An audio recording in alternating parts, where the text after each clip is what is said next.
Маған 1 килограмм. Гүлжан? Сен Гүлжансың ба? Иә. Мен Жазирамын ғой.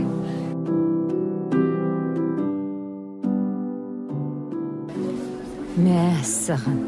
Қалай өзгеріп кеткенсің сен? Енді адам болғансың өзгереміз ғой. Танымай қалдың ба не? Қайдан білейін? Мен танитын Жазира прокурордың әйелі емес пе еді? Сені базарда көрем деп ойлаппын ба? Өзің шалқып жүруші едің ғой. Айтпа.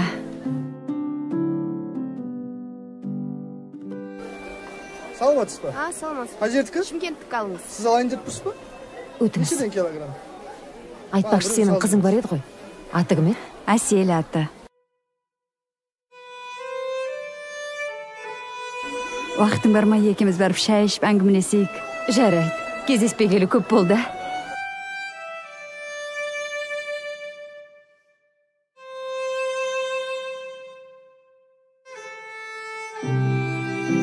Шабдалын алайын. Ақшаның керегі жоқ. Неге? Алғандарын дайындап қоясыңдар ғой. Жақсы.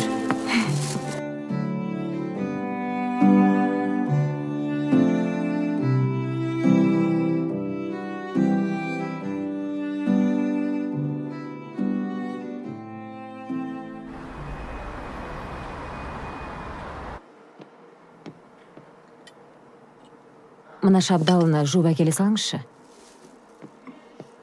Сол, Гүлжан. Күйеуімнен ерте айырылдым. Қызымыз екеуміз папасының артынан қалған абыроймен шалқып өмір сүрдік. Ол да папасы сияқты прокурор болам деп сонау Қостанайдан осы Астанаға көшіп келдік. Ол кезде Астана кішкентай еді. Қыздар торт жегім келіп тұр. Жейсіңдер ме? Салфетка салшы. Салфетка? Қазір. Сәлем, қыздар. Привет. Әсел, сәлем. Сау бол. Бола ма? Нельзя. Осы Әсел, неге осындайсың сен, а? Ержан, саған шынымды айтайын ба? Мен южандармен араласпаймын. Ренжімеші, Рема.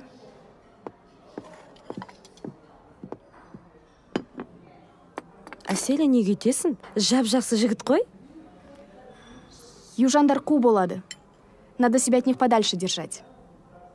Аселя, это же все стереотипы. Не все же южане хитрые. Например, посмотри на нас. Я с Алматы, ты с Кустаная, а Мира вообще с Кызылорды. И что? Мы почти одинаковые. Так что не зарекайся. На что ты намекаешь? В жизни всякое бывает, Аселя. Даже думать об этом не хочу. Никогда не выйду замуж за южанина. Даже если останусь старой девой. Сұлтанбектің прокурор достары да. Ана Әселің оқуын бітіріп алсыншы. Практикасына да көмектесеміз, жұмысын да тауып береміз деп. Қайтсын енді, күйеуімнің көзін көрген жандар ғой. Әйелдер жағы да. Ой, қызың өсіп қапты, бой жетіпті, әдемі болыпты деп. Құда түсейік деп. Друзья мои друзья навеки.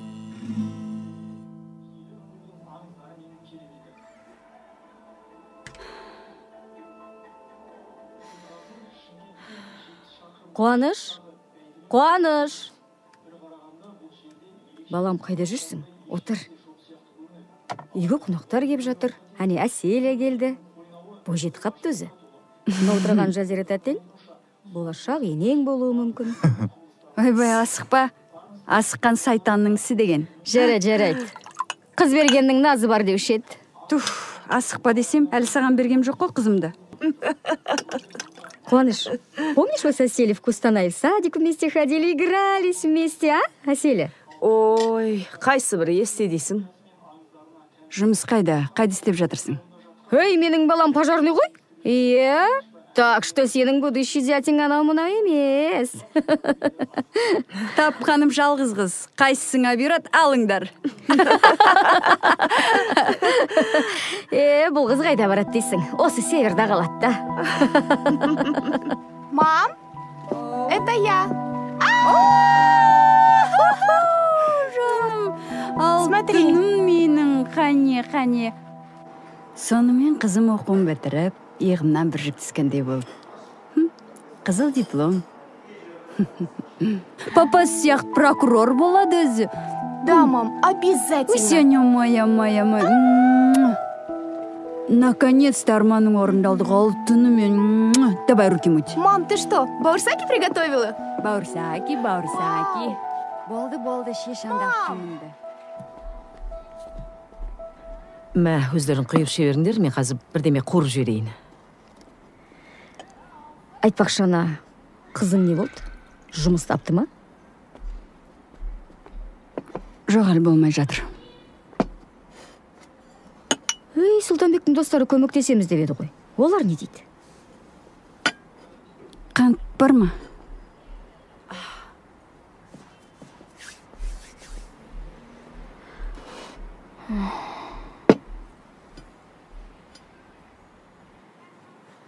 Міне сүт, міне қант. 5 жыл оқыды ғой. Ана дипломы киіп кетпесе деймін да. Табады ғой. Оқу бітіргеніне жартағы жыл болды. Жарты жыл дегенің аз уақыт деймісің? Масқара, уақыт деген зымырап өтіп бара жатыр, а? Сұлтанбектің достары не дейді сонда? Айжан, не болды саған қазбалап? Жаңа ғана сұрадың ғой. Енді жауап бермей отыр ғой. Менің қызыма жаның ашқаныңа көп рахмет. Қалай жұмысқа орналасады, сразу саған айтам. Жарай ма? Қыздар, шай ішіңдер. Кәне.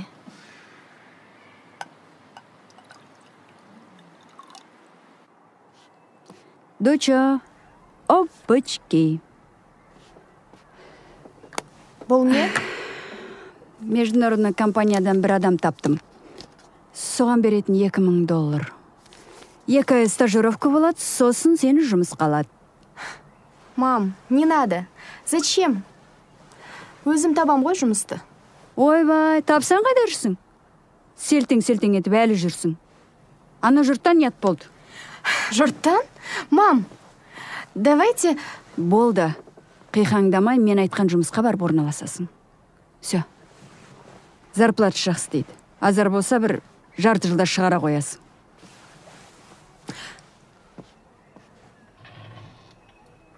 Мам, не переживайте. Жұмыс табылады. Мұнан өзіңізге алыңыз, керек болады. Не болды саған? А? Әшейінде прокурор болам. Сотқа барып жұмыс істеймін деп қақылдаушы едің, енді не бақылды оқып қалдың? Просто... Зачем нам взятку давать? Я не согласна с этим. Мам, я как-нибудь сама устроюсь. Балдай. Мозги мне не пудри. Мен айтқан компанияға барып юрист боласың. Все.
Аселя, доча, мен келдім. Ты дома? Доча.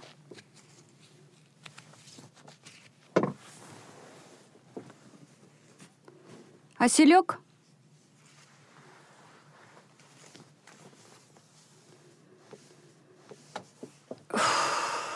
Ой.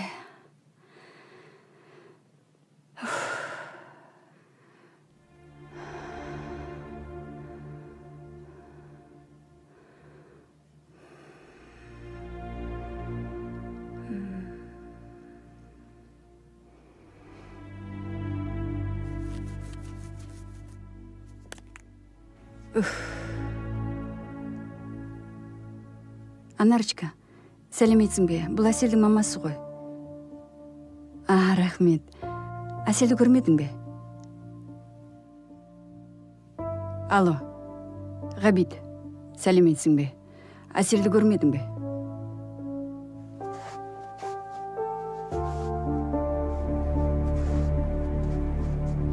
Маржанка, сәлеметсің бе, балам? Бұл Әселдің мамасы ғой. Алло, кеш жарық. Гүлмира.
Әсел.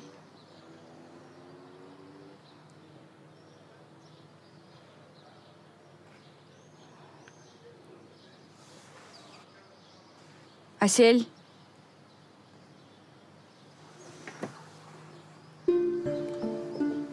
Доча. Әселя.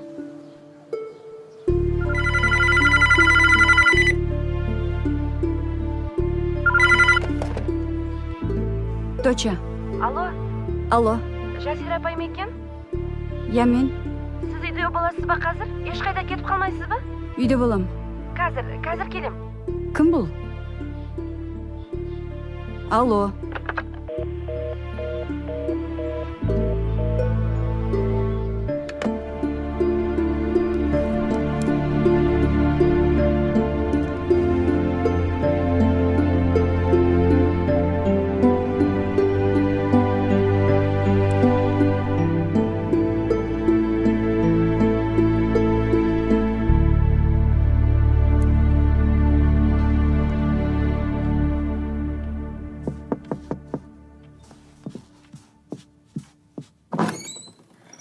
Апай, саламатсыз ба? Мұнан сізге Әсел беріп жіберіп еді. Өзі қайда? Оқысаңыз түсінесіз.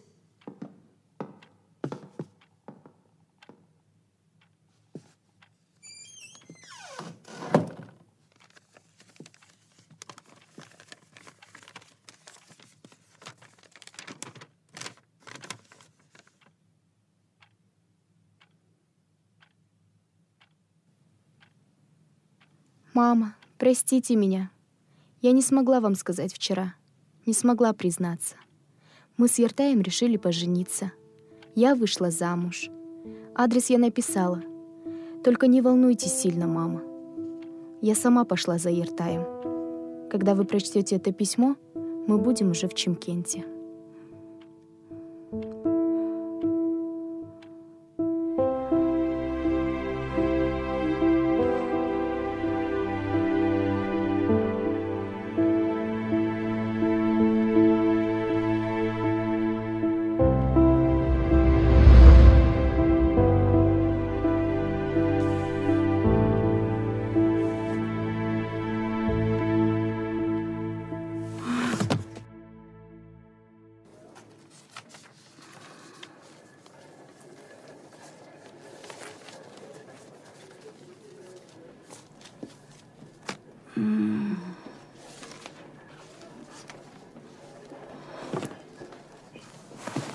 Сізге тұруға болмайды.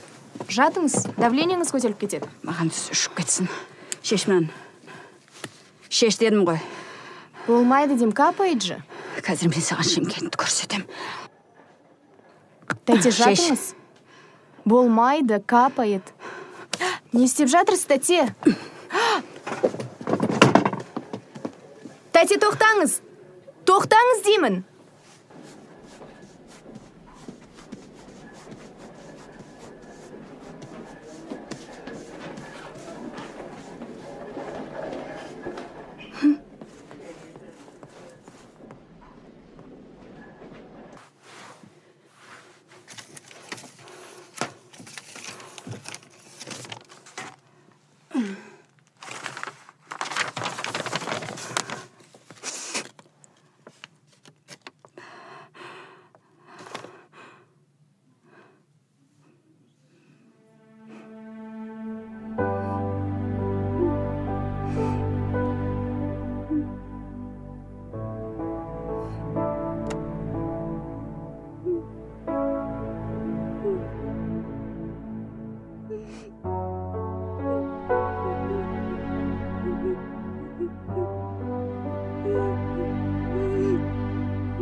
Не болды саған?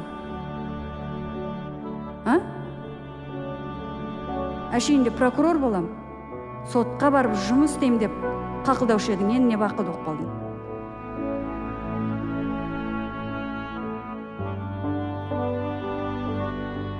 Папа сияқты прокурор болады өзі. Да, мам, обязательно. Сеня моя. Прокурор болады деп, жұмыс істейді деп.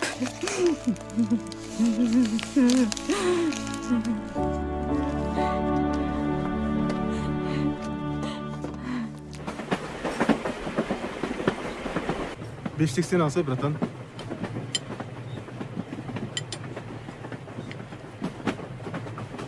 Сол Астанада братандар жұмыс құрастып жатыр сол.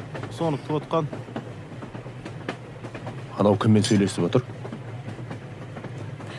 Зорлықпен қинап апарып қамақ қойған шығар. Білмеймін, бағанадан бері сөйтіп отыр ғой. Соны айтамау. Миым құрт жеп кеткен қатын ғой. 1 минутта қалмайды. Түсініңдер ме? Мен қазір. Сәлемәтсіз бе? Кешіріңіз. Бәрі дұрыс па? Иә, не болды? Егер көмек керек болса, айдыңыз. Жақсы жарайды.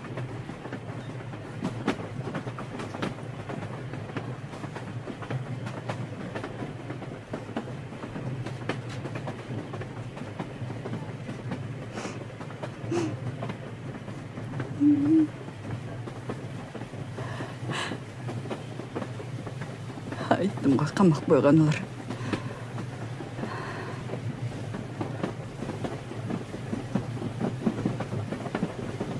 Кешіріңіз.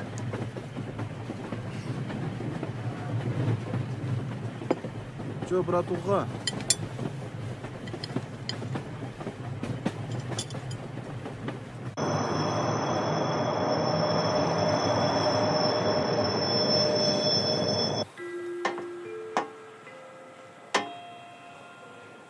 Сақ болыңыздар. Нөмірі 236-шы Астанадан Шымкентке қатынайтын жүйрік пойызы бірінші жолға келіп тоқтады. Вагондардың сан реті басынан басталады. Қай жерге қанша сөмке? Сөмке мүмкін, тұра тұр. Мынауға жер. О, бұл біздің Жетісай ғой? Жетісай. Ал, таксистерге апарып қойын ба? Өздері жеткізіп тастайды. апар. Жүрміз. Такси бар, такси. Қазығыр Сарыағаш Абай Жетісай. Такси Қазығыр Абай Жетісай Сарыағаш. Жүреміз. Бека, қалайсың? Қалай, Жакок? Жетісайға бір клиентке келдім. Тұра айт ақылдамай. Қайдағы клиент? Мынаған қалай барады? Қай жер мынау? Мынау Мақталы деп жазыпты ғой. Біздің ауыл ғой. Жүріңіз, апарып тастаймын. Тіпті жақсы. Қанша? 1500 теңге. Не деген қымбат үй? Самолет пе не? Менің сарайғырым самолет емес, ракета. Көзді ашып жұмғанша зу барамыз келеміз, Құдай қаласа. Қоя айналайын. Санау Астанадан 3000 теңгеге келгем. Не ғой, әпше? Менің ақшамды бере салыңызшы. Қандай ақша? Мен сізге таксист топ бердім ғой. Пәлесін қарай көр өзінің. Немене сен әкелмесең, таппай қалады ғой деп пенің? Жакок, сен пара бер. Кейін өзім жолғам саған, мақма? Хоп. Кеттік, отырыңыз, әпше, жүріңіз. Қымбат. Басқа такси іздеймін.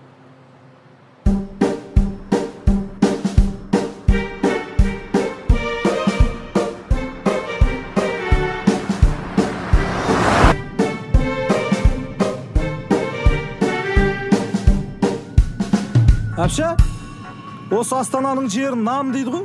Батпағы адамды жұтып алады екен, сол рас па? Немене дейді? Астананың жерін айтам. Нам дейді. Батпағы адамды жұтып алады екен, сол рас па? Қойшар. А? Қойшы едейм. Қай-қайдағын естіп аласыңдар досы бір. Құдай сақтасын. Пәле шақырмай отыршар. Құдай қаласа, мақты үйлер түсет дейді Астанаға. Батпағы не болады екен оның?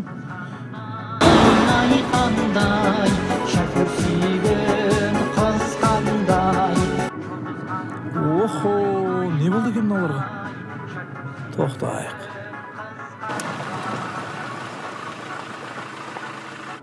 Неменеге тоқтадың мұнда? Машинасы бұзылып қалған ау. И что? Как что? Көмектесу керек. Помощь вообще, помощь.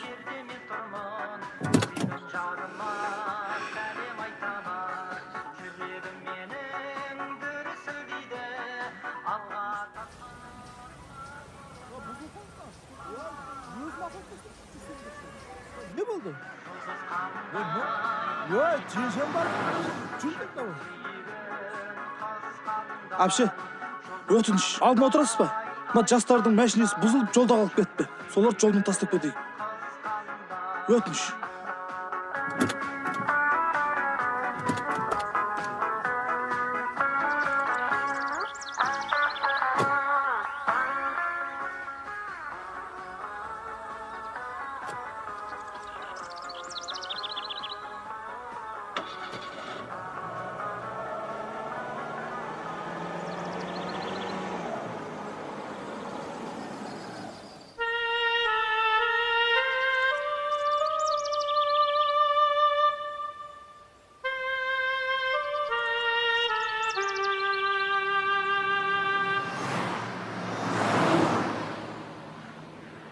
Ауылда әр өтіп отыр. Сағат 10-да алып қашқам ғой. Ауылдой. Үйленгері жатырмын. Мың келіндеріңіз. Ап қаштың ғой. Сөзің бәрі бір тілеген сенің бар ғой. Ақ қаштың ғой. Ауылда әр өтіп отыр. Не айтып отыр ма? Алып қаштым ғой дейді нағызда. Ауылда той, кісілер күтіп жатыр дейді. Ақ қаштың ғой. Немене? Сен не? Мына қызда алып қашып бара жатырсың ба? Не опты? Тоқтат. Не болды әпше? Түсір мыналарды машинеден. Неге? Әй, сен білесің бе? Мынау ана қызды алып қашып бара жатқанын? Қой. Сені мынау алып қашып бара ма? Брат, қалай қарай бұрыламыз? Лай не былай, ой. Лай не вай.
Апша, кірсеңші тойдың дастарханынан дәмау істейік.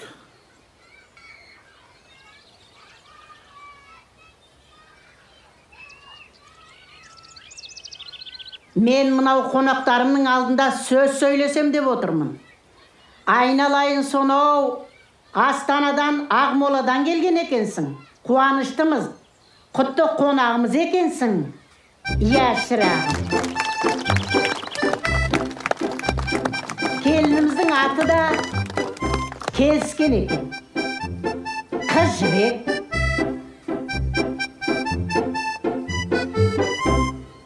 Осы қыз жібегімді бізге әкеп тапсырдың, рахмет саған айналайын. Мынау ұлымызды да әрең аяқтандырдық. Иә, өзің бас көз болып әкелдің, шырағым. Рахмет саған айналайын. Апа, во-первых, я здесь ни при чем. Во-вторых, мен ешқандай қызды да, жібекті де алып сіздерге табыстаған жоқпын. Мына қатын жынды екен ғой, өзі әкелді ғой жаңа. Адамша бар, құдаласуға болмай ма не? Бұл не сұмдық? Кеше ғана танысып, бүгін алып қашып кету деген. Это преступление. Қой, преступление? Ай, баламау енді, мына балдардың өздері келісіп, ай, алып қашып келтіген аты болмаса, шырағым. Болмайды олай. Мүмкін, ол қыздың әке-шешесі бар, апа. Олар не, адам емес пе? Осы күнге дейін мәпелеп өсіріппеген қызын бір күнде басып алу деген. Жібек дейді ше. Мынау ма төлегендерінің түрі? Оның аты төлеген емес, айналайын. Тұрсынбай оның. Мейлі, алып қашуға болмай. Бәріңіз соттау керек.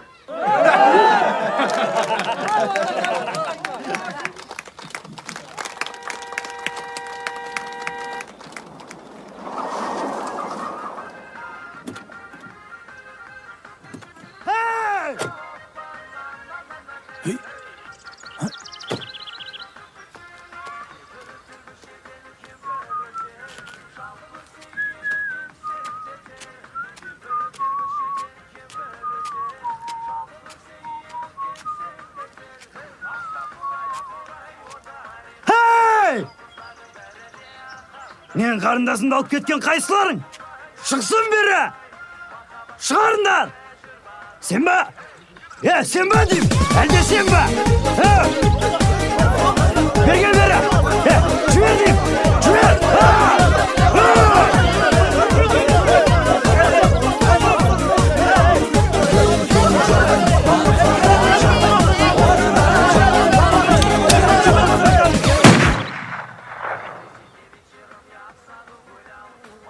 Стоять! Никому не двигаться. Адам ұрлығы бойынша ұсталдыңыздар. Ұрланған қыз қайда? Қыз қайда? Бер шықсын.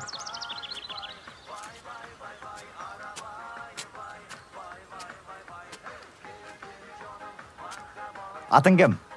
Қызыбек. Кім? Қызыбек. Төлеген қайда? Ұрлаған жігіт қайда? Мен Ұрсынбай, өлген емес.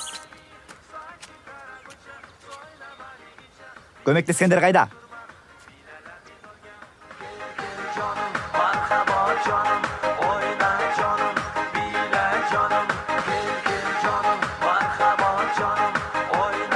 Осылар ма сен алып қашқан?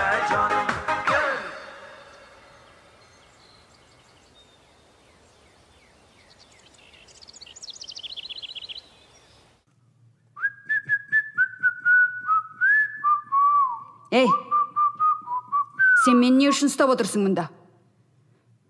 Менің күйеуім прокурор болған. Жібер мені. Әпше, сіз қыз ұрлауға қатыстыңыз. Сіздің күйеуіңіз прокурор ма, сот па? Бәріне заң ортақ.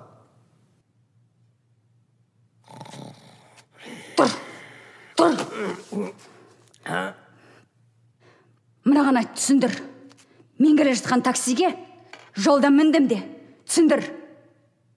Иә, мен таксиге. Қайда сол такси? Қайда? Мен қайдан білейін? Қашып кетті, ұстамайсыңдар ма сендер? Не құжатыңыз жоқ. Кім екеніңіз белгісіз. Сізді қайдан босатамыз? Құжатым сөмкеде. Ал сөмке таксиде кетті.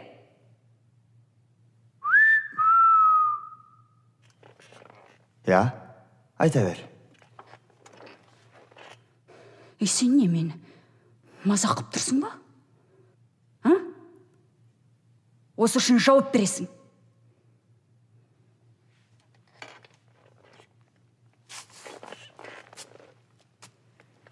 Әпше,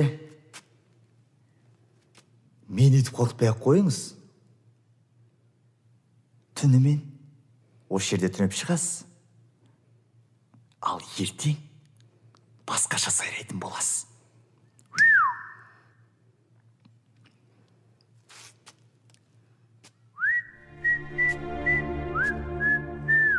Тоқта. Тоқта деймін.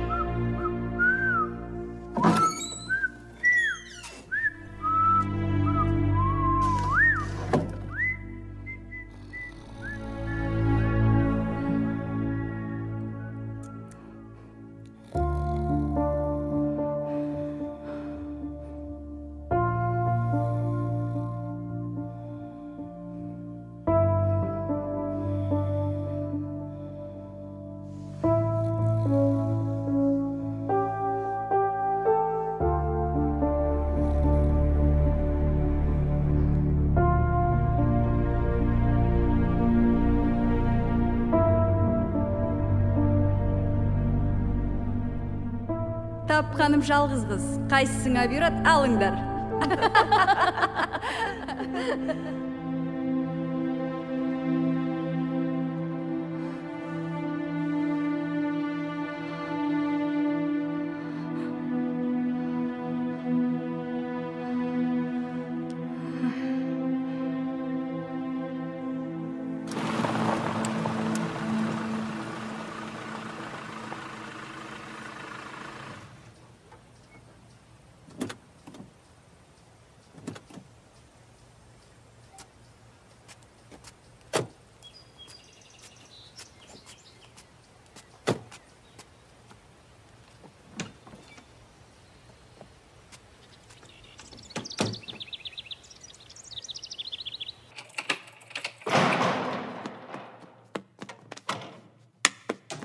Кетпей.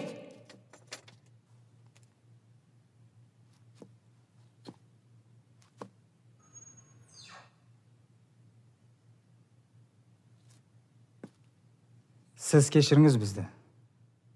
Сәл қателік кетті бізден.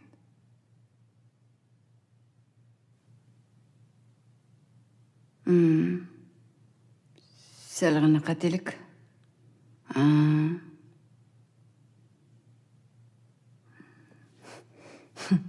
Сәл қателік. Көмек керек болса біз дайынбыз.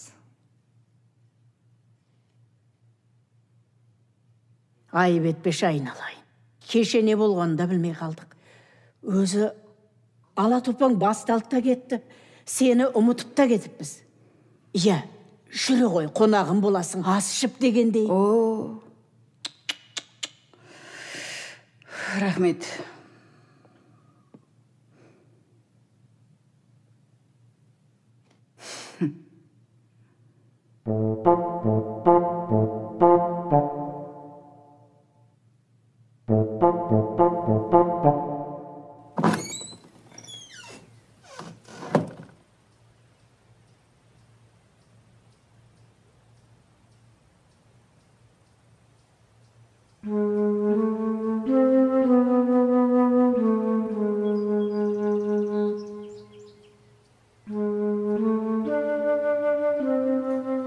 Аша!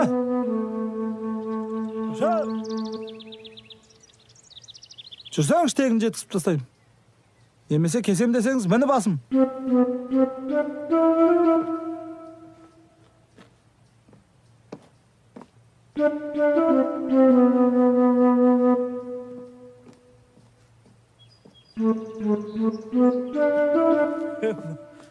Жүріңіз кеттік. Жүрсеңіз.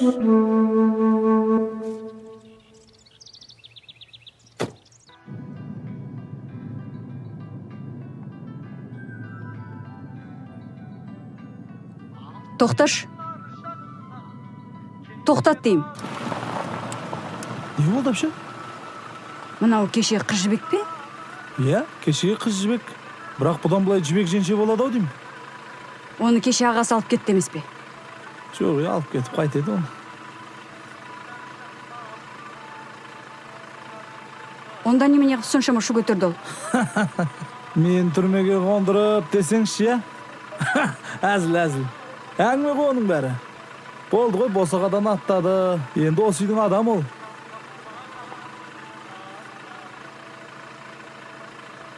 Кеттік жыныз.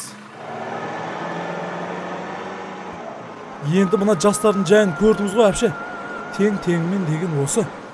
Басқа қалай үйлендіреді енді айтыңызшы. Бірақ мен өз басым қыз алып қашуға қарсымын. Мөлдіп жанарыңай, жазидар жамалыңай, қалғанын тіл ата алмай қарағыңай.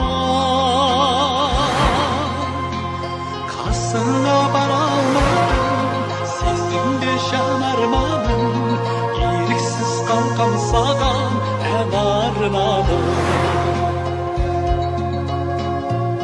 Мөлдіп жанарыңай,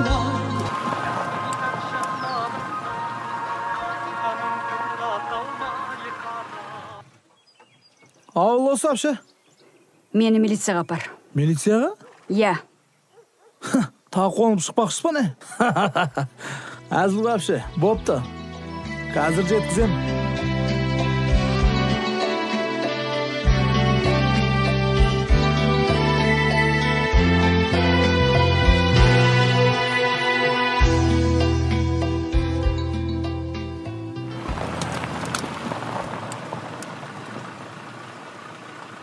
Апша, осы біздің ауылға не үшін келгеніңізді соге айтпадыңыз ғой маған?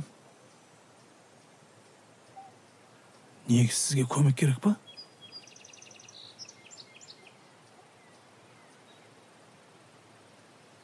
Келдік мәдениет үйіне. Маған мәдениет үй емес, милиция керек. Дұрыс қой, енді біздің милицияхана мәдениет үйінің ішінде ғой. Милицияларымыздың бәрі мәдениетті. Апша, қайтатын болсаңызшы, хабарласыңыз. Ауылда бека таксист кім десеңіз, любой таниды. Өзім апарып тастаймын.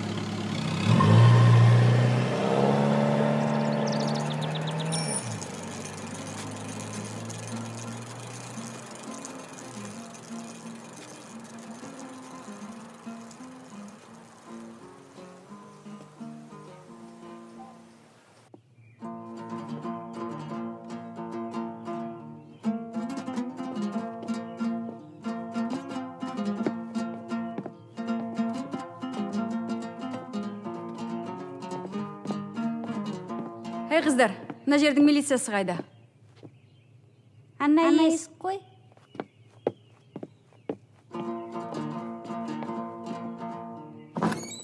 Сенің домбыраң құлағы дұрыс емес.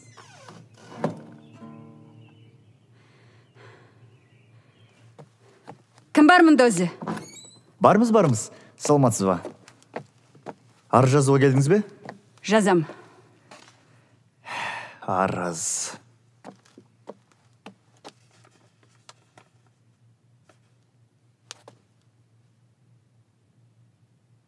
Сіз біздің ауылдық емессіз ғой дейм, е? Құдай сақтасын. Мына жерде соғыс болған ба, немен өзі? Атын кім? Өркен. Өркен, маған Әбен деген кісінің үйін тауып бер. Әбен? Әбен. Ол біздің Молдеке ғой? Кім? Молдеке. Молдекең? Тем более, мен оны соттатам. Бүкіл семьясымен бірге түрмеге жабам. Түсінікті. Жөн. Соттау керек олардың бәрін. Қара мұны. Соттаймыз. Әкеш жоқ екен деп, Қазір. басын айын деген екен бұлар. Соттаймыз бәрін. Молда, ол менің қызымды дуалап ұстап отыр. Білем. Мен ғой Өркен.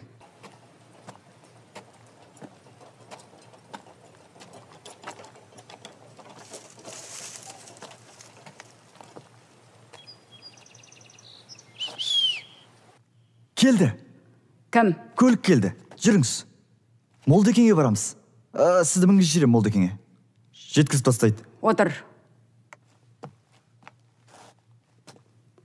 Сен мені жеткізіп тастамайсың. Сен менімен бірге барып, оларды ұстап алып келіп, түрмеге алмайсың, білдің бе? Дұрыс қой енді, сіз қазір барасыз. Мен артынан барам. Жоқ, қазір мен бармайым. Сен менімен бірге барып, оларды ұстап алып келіп, мына түрмеде шірітеміз.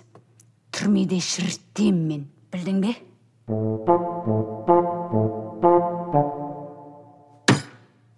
Шірітеміз.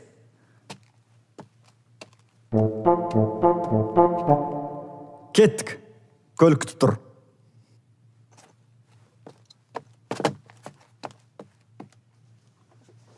О, Пітән. Мұна әпшемізді Молдекеңіне апарып тастау керек. Астанадан келді.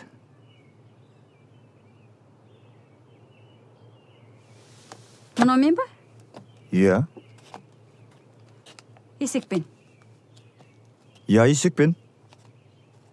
Сенің есің дұрыс па? Әпше енді көлге басқа баратын көлік жоқ боп тұр. Мынау қайда жайлы, жұмсақ. Мына жерге отырып аласыз. Келіңіз. Не істеп отырсың сен? Өу, кетсей? Жүріңіз, әпше.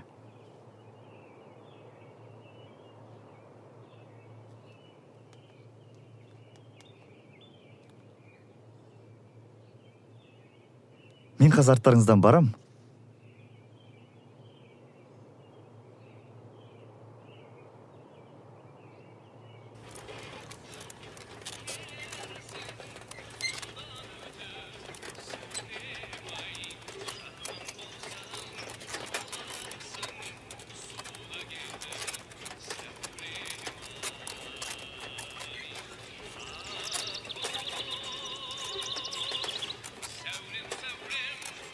Амансыз папа? Аман, өздерің жақсысыңдар ма? Иә. Ассалаумағалейкум.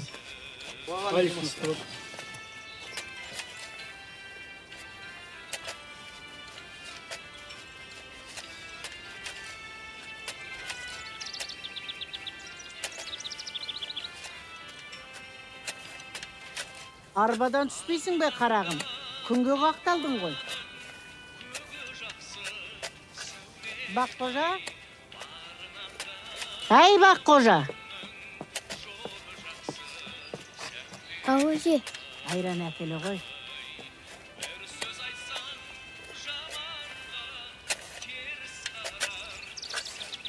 Ма? Ана әпшен апарып бере ғой.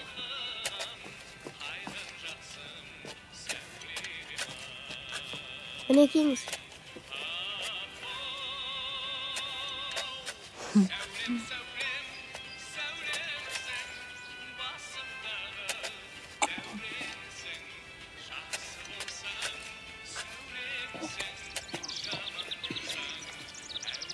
Рахмет.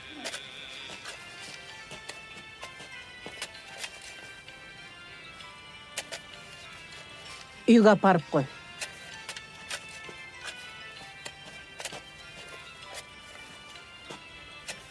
Пітән, кешкі асарға келерсің? Иә, келем, апа.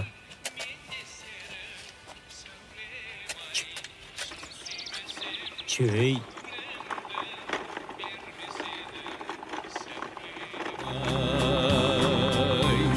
Томағасын алдырған лашындаймын сәулем-ай, сен болмасаң бұл жерге келмес едім сәулем-ай.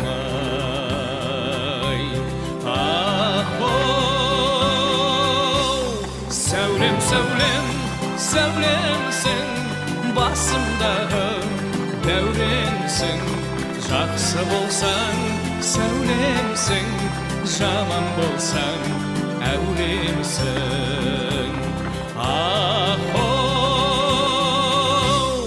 Сәулем, сәулем, сәулемсің, басымдағы дәуренсің. Жақсы болсаң сәулемсің, жаман болсаң әулемсің. жақсы болсаң сәулемісің, жаман болсаң әуремісің.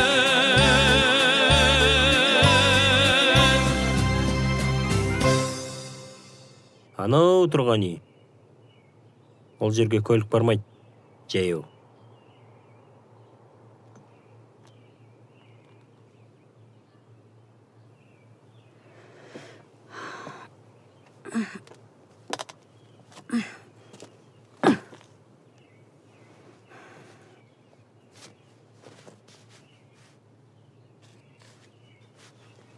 Сіз Астанадан келдіңіз бе? Әне, аспаннан түсті ғой деп бедің? Астананың жері нәм дейді. Сол рас па? Мәңіз, мұнаны киіп алыңыз.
Көрейін деген қорлығым осы ма еді?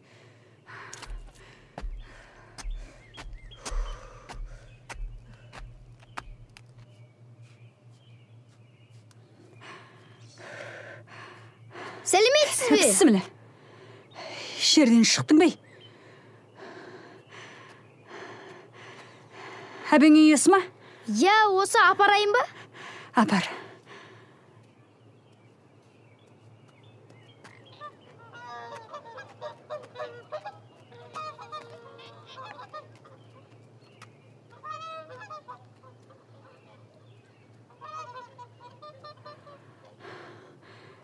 Эй, бала, надан басқа жол жоқ па? Жоқ. Жетпеген осы еді.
Мама?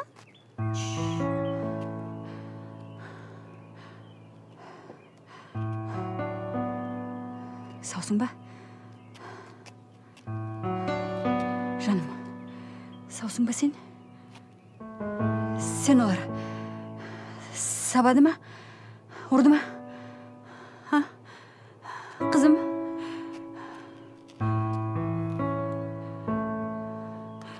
Мына хат саған зорлап жаздырды ғой. Мам. Жоқ, сен олар қинап әкелді ғой. Солай ма? Алдап алып келді ғой, иә? Мам. Қорықпа. Қорықпа, жаным. Мен оларды қазір.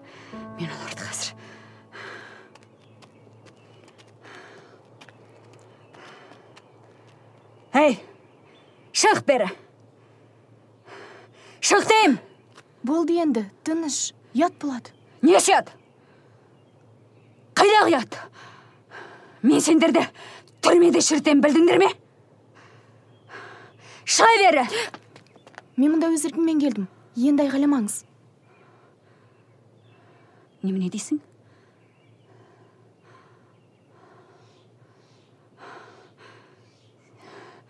Сен не оттап тұрсың? Шеш мынаны. Кейме. Бір минут бұл жерде қалмайсың. Жүр.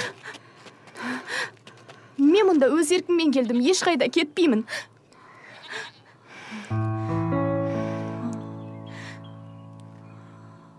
Мама, қазір су әкелем.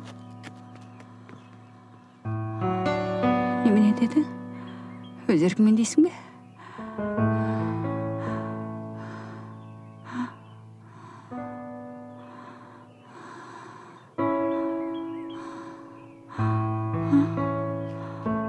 Мам!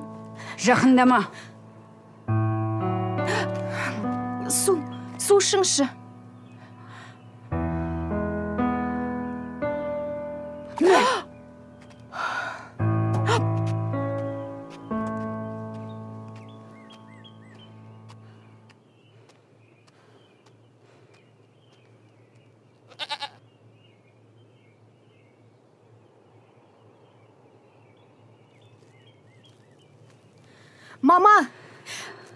Мама, тоқтаңызшы.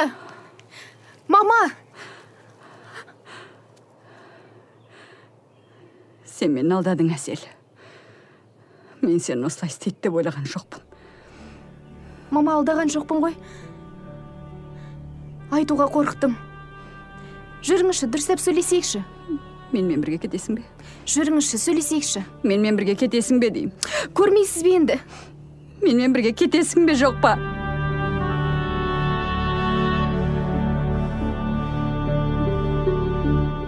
Болды енді. Мен ешқайда кетпеймін.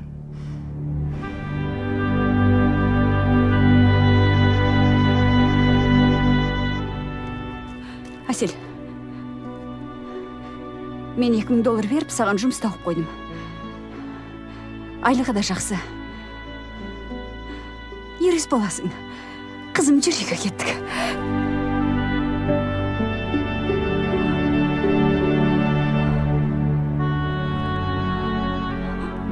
Сен доғылған ғой, қорқытты ма сені? Әсел, бері қараш. Мама, мен Әселмін. Сіздің қызыңызбын. Денім сау. Өз еркіммен тұрмысқа шықтым. Қазір шай қоям. Шөліңізді басып сөйлесейікші.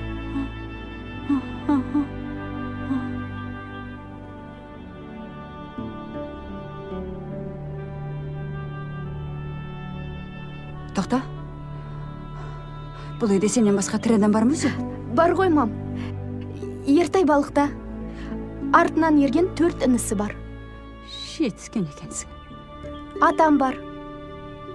Ол кісі бақшада жүрген. Немене? Бақшада? Иә. Ол не сонда мына айқай шудың бәрін естімейтін? Керең бе?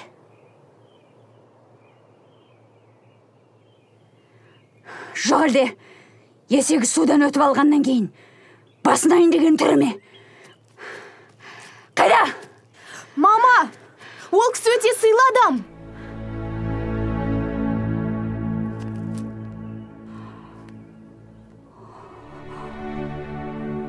Артық кетпей жөндеп сөйлесіңіз. Айттым, олар сен толап тастаған деп.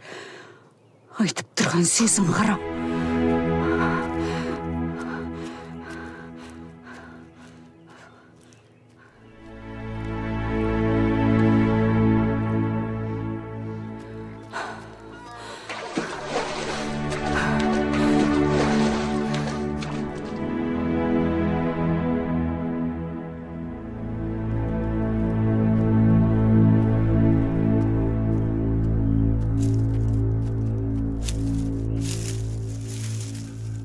Ассалаумағалейкум.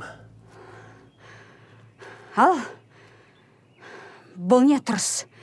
Жай бір ақат.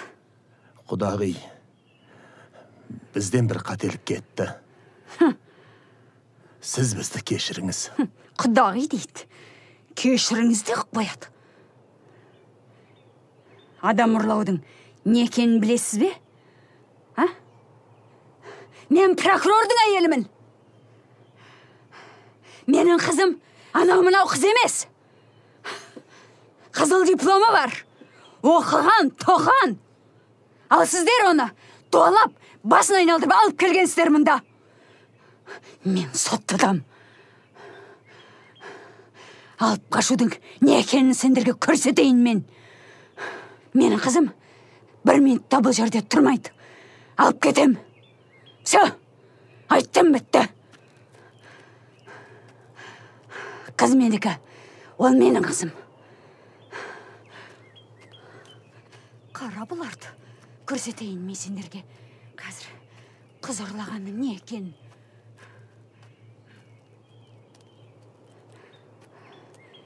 Әсел, шық бері.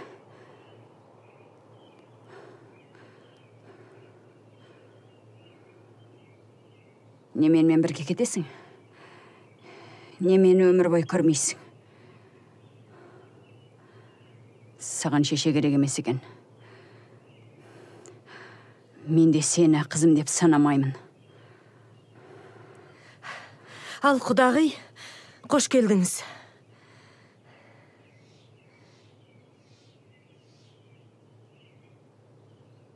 Құдағи, мынаған айттыңызшы менімен бірге кетсін деп.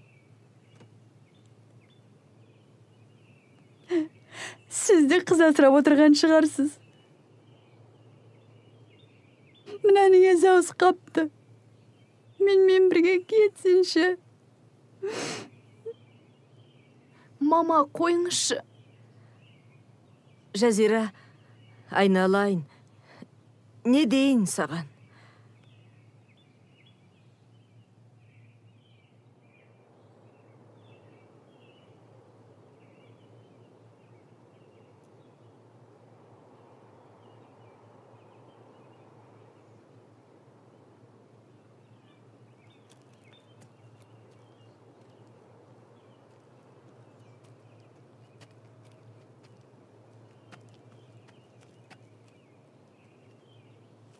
Жазира,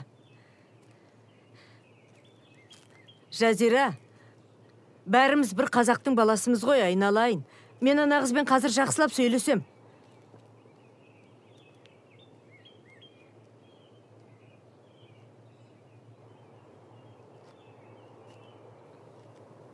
Менің қызымды дуалаған ғой, я? Я, дуалаған. Дуалаған. Келшен, сөйлесейік. Мен Бәтима деген құдағиыңыз болам. Ана, әбен құдаңыздың туған қарындасымын.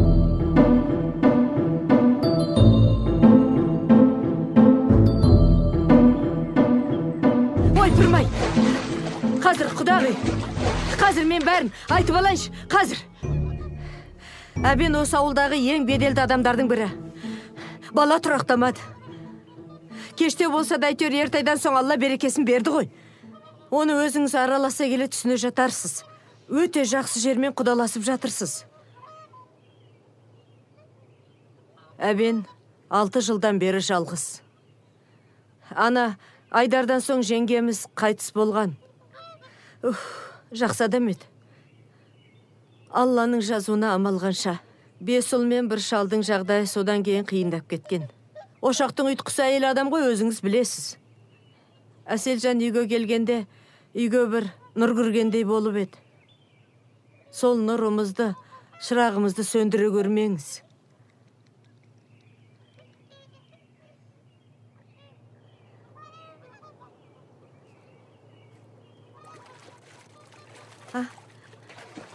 Ой, пырмай, сымылды.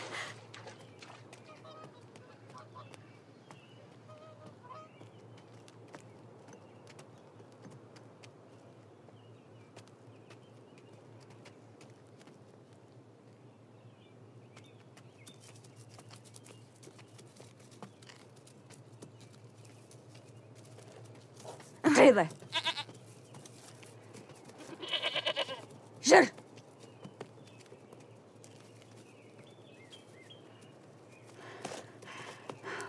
Мына ма? Мынадан басқа неңіз бар? А?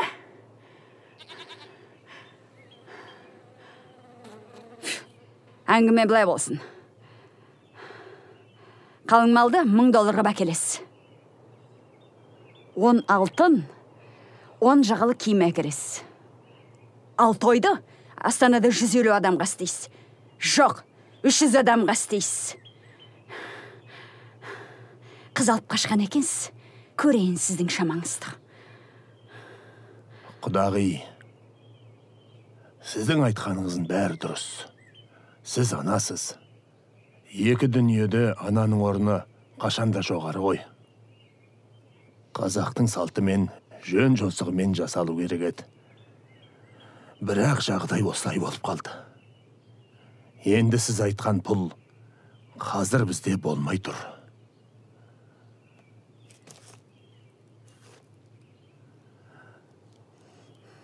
Немене? Бірақ бізде жерге қарап отырған жандар емеспіз, қарағым. Аллаға шүкір, мақтай егеміз. Алланың берген көлінен балық аулаймыз. Енді мақтаның түсімі тек күзде болады. Және сол қанша болатын тек бір Алла ғана біледі. Сондықтан тойда сәл кешіктіреміз, қарағым. Есің бе? Әсел. Иә, тағы не айтасыз? Ал енді қалың мал дегенде, мен сізге өзім екке мынау дарақта шабдалыны сізге сыйға тарсам деп отырмын, қарағым.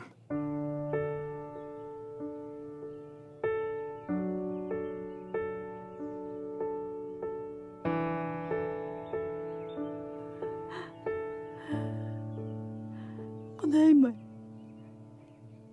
не деген адамдар мыналар, а? Ағыр сыйлаған нес? Ағыр сыйлаған несей? Оны мен не істеймін, отқа жағам ба? Мыналар мазақ етті ғой мен әбден. Мазақ етті ғой мыналар мені. Қаңғыған сорлы неме.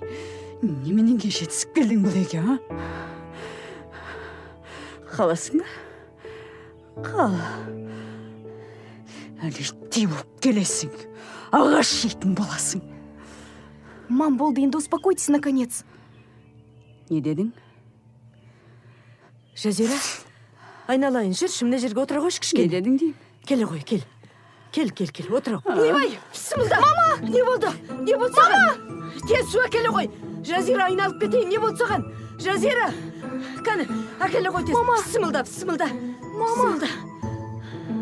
Айналайын. Не болды саған, Жазира?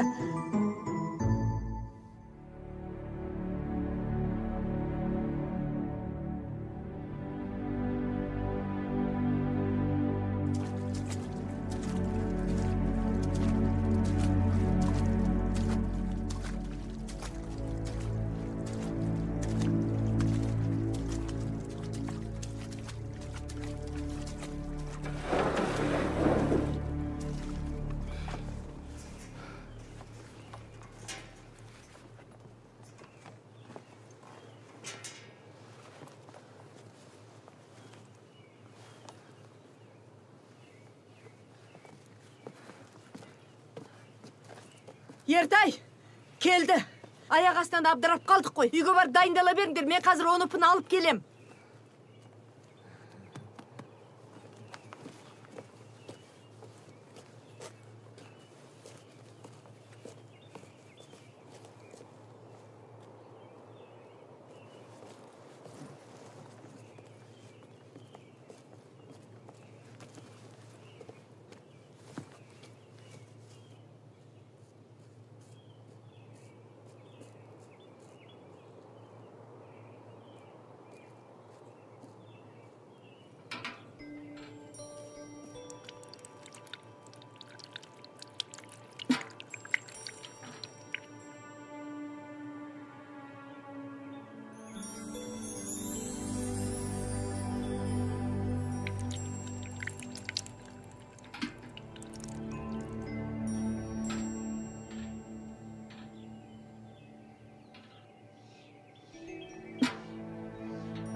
Сәлеметсіз бе?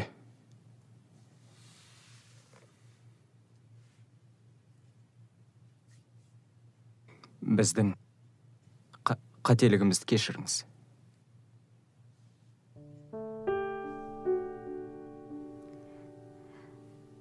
Мама бұл Ертай.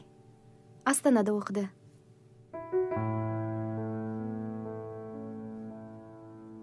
Бұйыртса күзде ауылдағы мектепке мұғалім болып кіреді.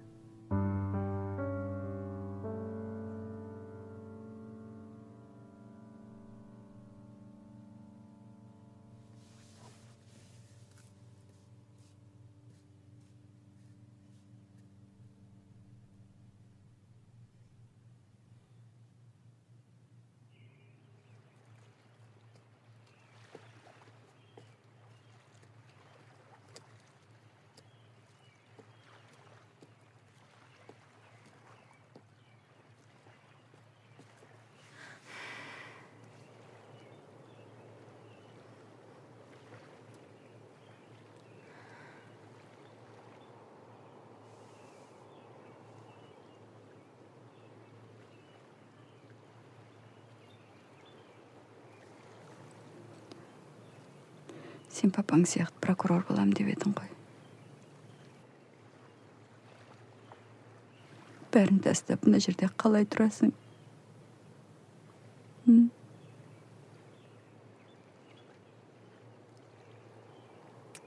Мам, Ертай жақсы адам.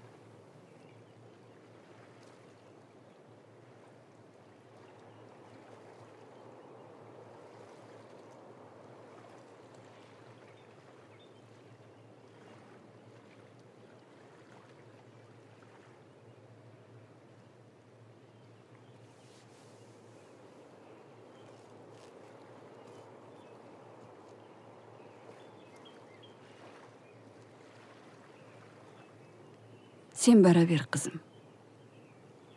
Мен біраздан кейін барам.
Осында туып өстік.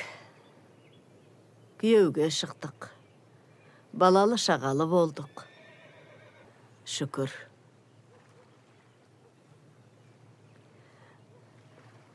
Құдағи, әлі-ақ жақсы боп кетеміз. Әселжанға біз қызымыздай қараймыз. Ана кішкентайлардың өзі үйренісіп қалды.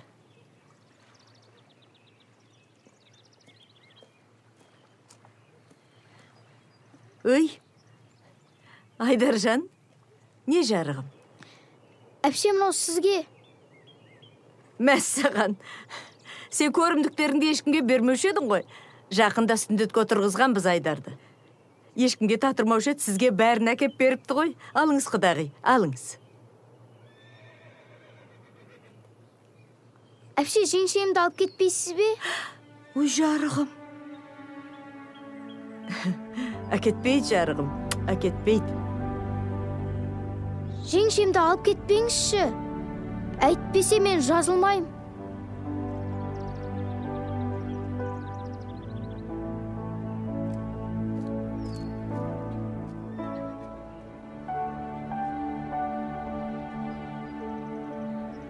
Ал жүріңіз, құдағи.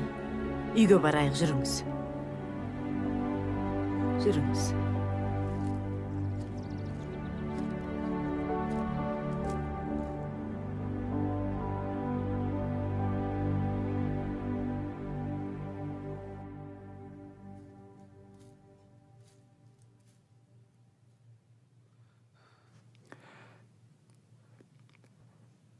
Сіздің разылығыңыз Алланың разылығы.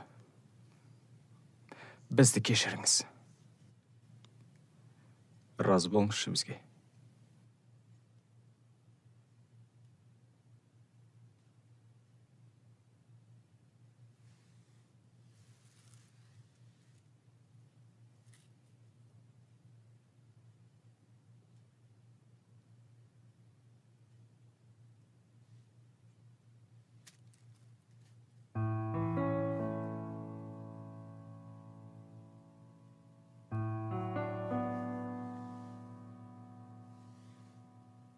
Бірақ әлі ашуым басылған жоқ. Барыңдар.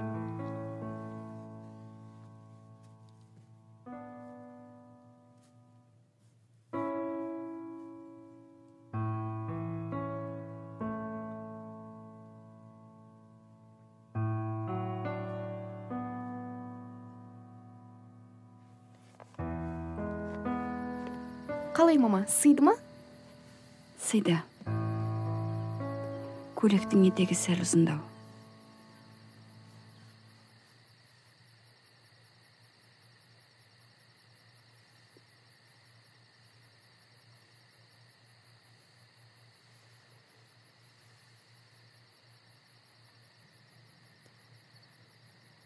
Ал, құдағи, мына құда балаларыңызбен таныс отырыңыз.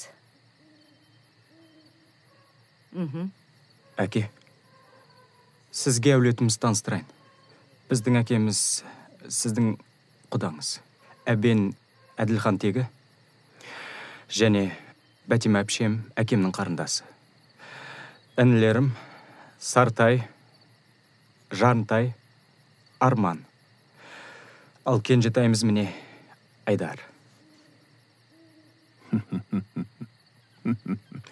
Ал менің есімім Ертай Әбенұлы болады.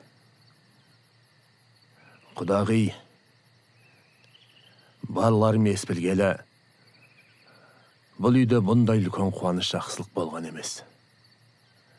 Әсел балам келгелі, бұл үйге құт кірді. Осындай өнегелі қыз тәрбиелепсіз. Алла разы болсын сізге. Алланың берген осы бес ұлы. Сіздің алдыңызда қашанда қарыздар, құдағи. Рас айтасыз, аға. Ал, құдағи, дастарханға қараңыз. Кән, тамақ алыңдар. Кәне асқа қарайық. Ассаламу алейкум. Ой, кеш жарық. Алейкумассалам. Кеш жарық. Сәлеметсіздер ме? Келіңіздер, отырыңыздар. Келім құтты болсын. Рахмет, рахмет. Басына отырыңыздар. Қалай жеттіңіз? Жақсы жеттіңіз ба? Рахмет, рахмет. Отыра ғой, Әселжан. Отырыңыздар.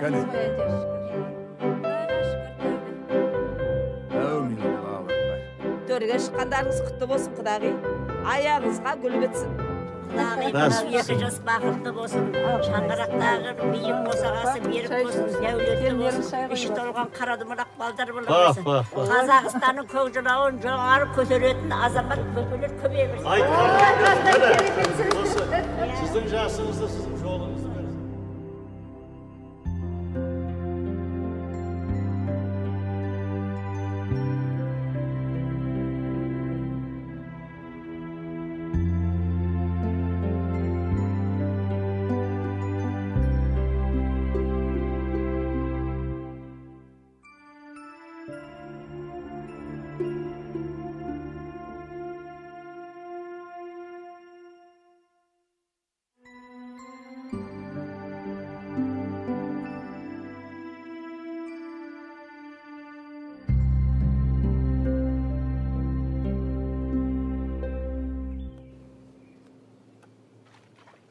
Жақсы емес па? Жоқ.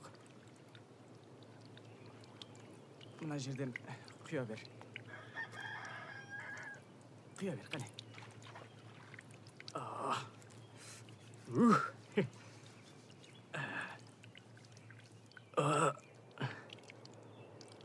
Жып-жылы.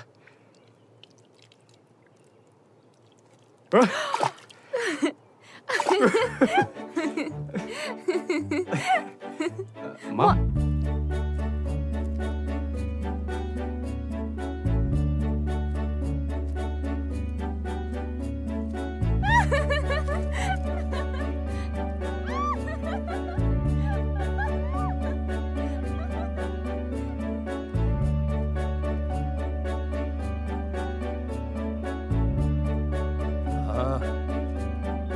Амансыз ба, құдағи?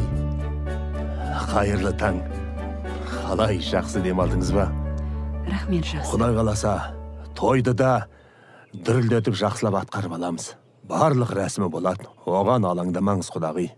Мына екі жас бірін-бірі ұнатып, бақытты өмір сүріп кетсе болды. Кеше ашумен біраз нәрсе айттым. Кешірерсіздер. Жоқ, құдағи. Айтқаныңыздың бәрі жөн. Қыз мұраты кету, Алланың заң солай. Мұндай сәт әрбір анаға қашанда ауыр тиетіні рас. Сондықтан сіз ешқандай қам жемеңіз, құдағи. Сізге деген ілтипатымыз ешқашан таусылмайды.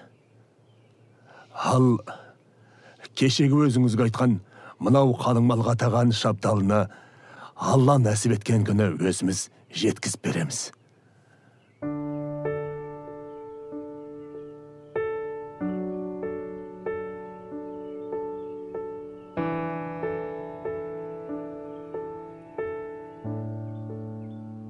Молдаға сіздің құдағиыңыз екенін білмедім, айтпаса үйге дейін әкеп тастайтын едім. Жақсы, айналайын. Ереке, қалайсыздар? Шүкір, жақсы. Құтты болсын. Ай, рахмет. Мақұл, көке. Жақсылықта, қуанышта, аманшылықта кездесейік. Жақсы, айналайын.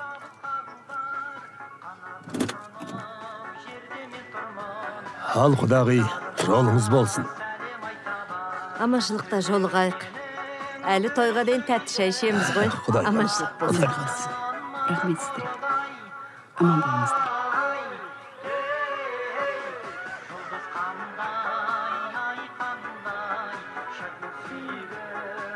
Аман есен жетіңіз. Жаңа түскен келіндер қапсыз құдағи. Алып қашамыз ба мына жастарды? Қорқпаңыз, клиенттер ғой.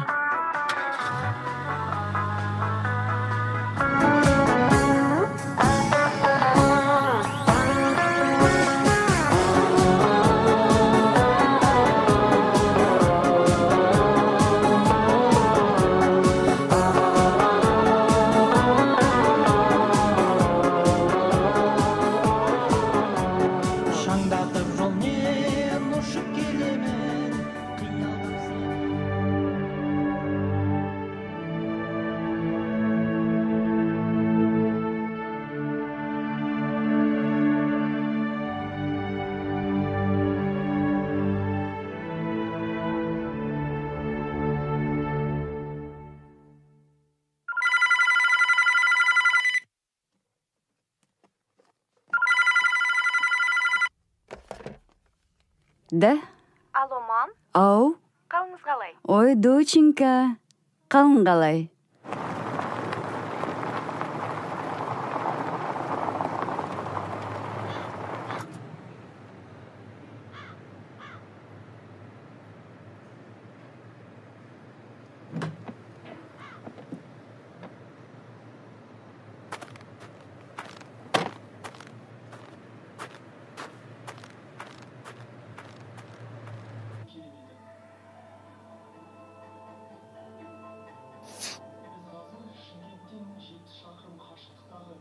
Сіз шынымен де әбен молданың құдағиысыз ба?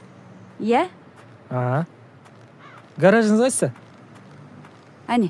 Өлі, тура тауып келіппіз ғой, Әбекең деген жақсы адам ғой. Сізге арнап анасының ақысы деп 5 сал жеміс ағашын атапты. Соның жемістерін алып келгенбіз. Шабдалы ғой. Түсө, отыра бересің бе? Сүріп берейік. Персик қой, персик. Персик қой. Әпше ашсаңшы мына жинап берейік. Әбекеңнің тапсырмасы жинап берінде деген бәрін. Бір қорабын алып құлай дәм татак деп едік. Әбекең болмайды. Аманатқа қиянат қылмаңдар деді. Сенің ойлағаның танымайды. Құдай қаласа келесі жылы бізге бір қорабын салып берем деді ғой тегін.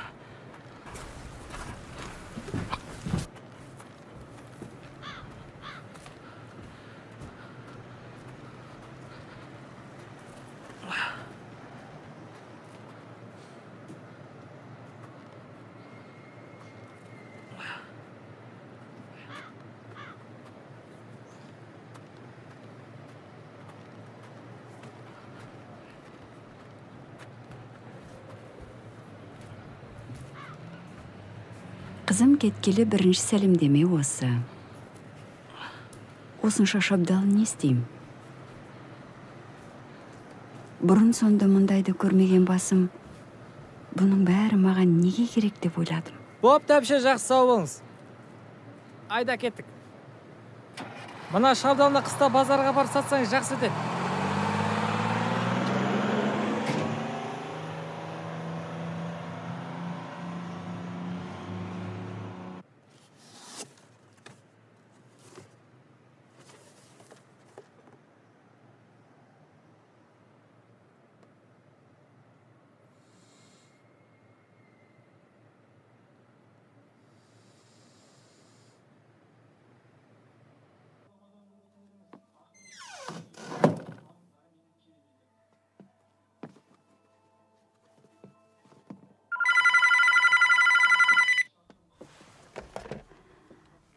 Да. Мам, Ау. заттарды қабылдап алдыңыз ба? Заттарды алдыңыз ба? Алдым. Енді оларды не істеймін? Қазір үйге базардан менің құрбым барады. Соған 8 қорабын беріңіз. Ақшасын төлейді. Сосын базарға бірге барып, қаншаға сатқанын көріңіз. Сонда түсінікті болады. Жетіскен екеміз енді. Менен енді саудагер жасайын деп педің? Әкең сол коммерсанттармен алысып өтті емес пе, өмір бойы? Елдің бетіне не деп қарайм енді? Сен Шымкентке күйеуге тиді екен деп мен не? Базарға шығуым керек пе енді? Мам, дауысы естілмей жатыр. Алло.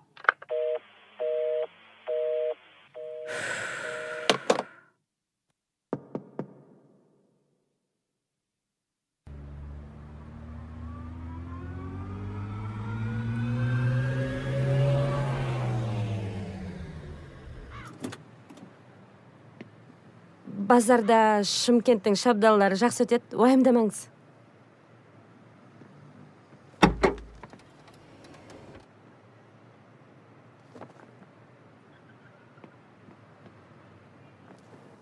Міне, содан бері 10 жылдан асты. Бәрін тастап базарға шықтым. Құдам жыл сайын қорап-қорап шабдал жіберіп тұрады. Бұлар әлгі маған атаған ағаштың жемістері ғой. Қыста шабдалға сұраныс көп. Ақшаның дәмін бір татып алған соң, кезінде қалың малға тай емес, тал сыйлаған құдама алғысымды айтып қоям ылғи. Міне, сөйтіп мен нағыз саудагер болып алдым. Қыздың қалың малы өтелді ме сонымен? Қалың мал бер жағы Гүлжан. Жылына 4-5 миллион теңге мына шабдалыдан түседі.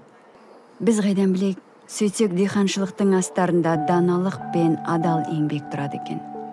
Соған көзім жетті. Құдам жарықтық жақсы адам еді. Еңбек қор болды. Өзіне қатысы жоқ іске араласпайтын нағыз бейнеттің адамы ғой. О дүниелік болғанына да біраз болды. Құдағи, мен жаратқанның құзырына бетімді бұрдым ау дейм. Осы балалардың барлығы сізге аманат. Қалғанын Алла жеткереді.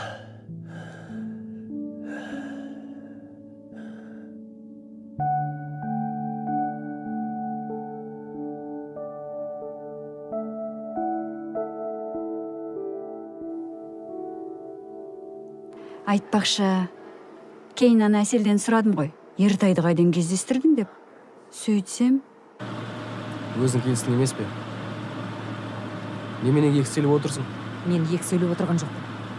Мен ақшаны берем деп ешқандай келісім берген жоқпын. Кім? Бауырым, осы жерден тоқтатып жібер. Сен менің айтқанымды қашан орындап едің? Жүр енді! Иманова, 28, 300. Жақсы отырыңыз.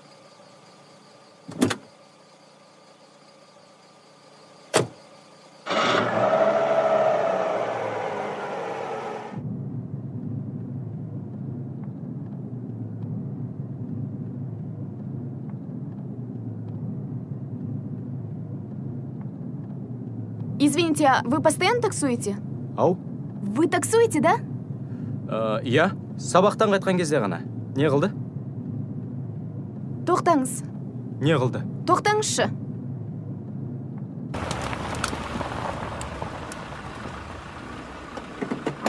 Это ваше? Не ол? Ақша.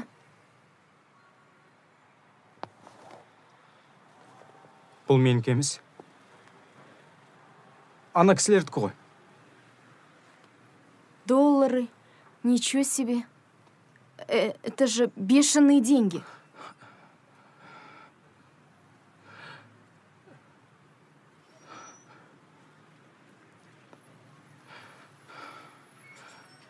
Есін табу керек.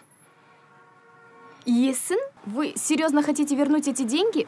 Енді ақша біздікі емес қой. Есін тауып апарып беру керек. Сіздің уақытыңыз бар ма? Жоқ. Ары кетсе 10 минут. Қапа болмаңыз, е?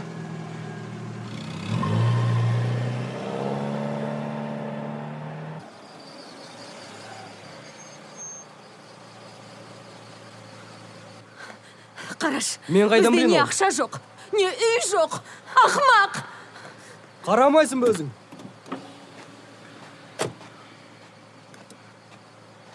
Аға. Аға. Мына сөмке сіздердікі ме? Иә. Біздікі! Біздікі? Не, ішіндегі заттардың барлық түгел. Тескен жоқпын, ана қыз көр.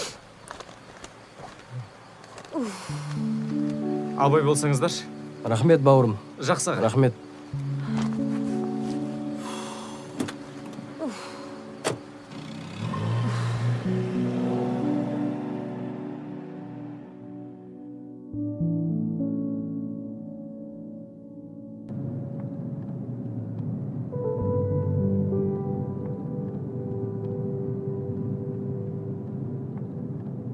Сіз қай жақтансыз?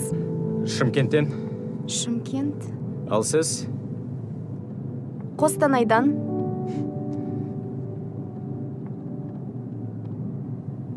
Егер сіз емес басқа біреу болса, ақшаны қайтармас еді. Там же доллары. Жоға. Кім болса да қайтаратын еді. Қазақпыз ғой.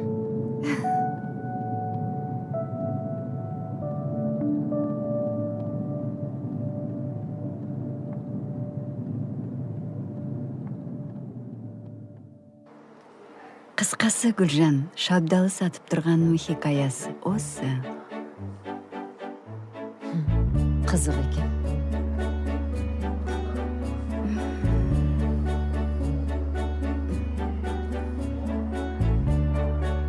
Мен кішкентай әйелмін. Өмірім өзгелерден ерек емес. Басымнан өткен осы оқиға біреуге қызық болар, ал біреуге елеусіз көрінер. Мен бір дүниені жақсы көрдім, бірақ ол маған бұйырмады. Ал бір дүниені жек көрдім, ол мен үшін қайырлы болды. Алдағы күндердің не күтіп тұрғанын білмеймін. Ал шабдалы оқиғасы осымен тәмам.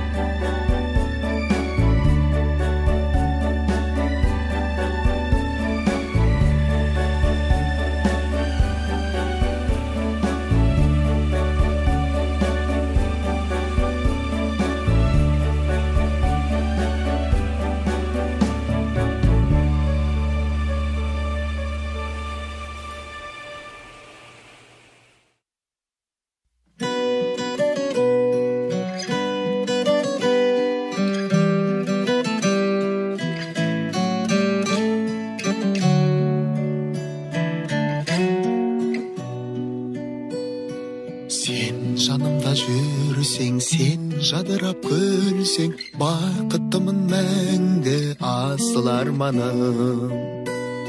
Жау таңдаған көзде, сәул ойнаған кезде, шаттығымды елден жасыра алмадым. Желбіреген гүлдей, жеке шыққан күндей, сағынышым жайнап тұршы алдымда. Ай,